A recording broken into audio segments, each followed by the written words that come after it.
ei näe. tal on see saltot on parem teha. Siis ta pea õhtuks ütle. Kass vaatas seda pingi peal istus. Kassi pea käib ka niimoodi seal. Paned loomakas isi koos kuris. Äkki see pahamik teile raha ei andnud. Aga pane sen puuri, äkki oskad kõne teha pärast.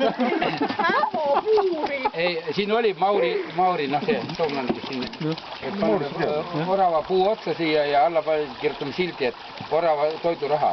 Jah, purk alla. Ja äri oleks. Teine koht on see. Kõik hakkab sinna senti sisse jooksma. Algus on tehtud juba.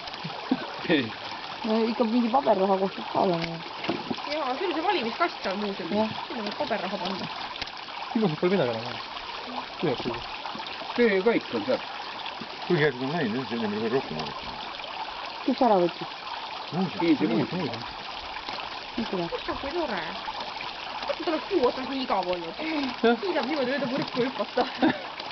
No jah, mis siin puuris ei ole midagi, kui lased toas lahti, siis ta või kõvasti. Siis ta loeb ajalehti ja tass, mida ei meeldi, lükkab minema ja...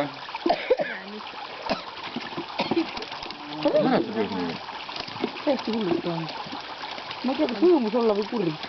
Ohjeldamatu koduloom. Pangele pühiti keti jätta. See ka konsumeerib õppel. Läbi kuuri ja siis... Ja pane näpp läbi, siis ma teeks pilti. Pane näpp läbi. Teeme nii, et siis pildistame tüdrukut. Tükki sest oravast on ju, Hanna ilme on palju parem. Kass meil käega. Kaua võib? Kass võib siin kõrvalt saada, käpaga katsub puuri saada, ei saa ligi. Kas see kaota lootust on kaval?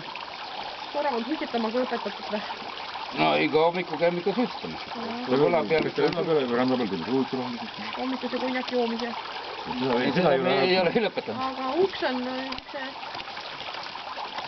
Muidu temal on niimoodi... Ma ei tea, mis suitsu te talle annate, aga see on juba imelik.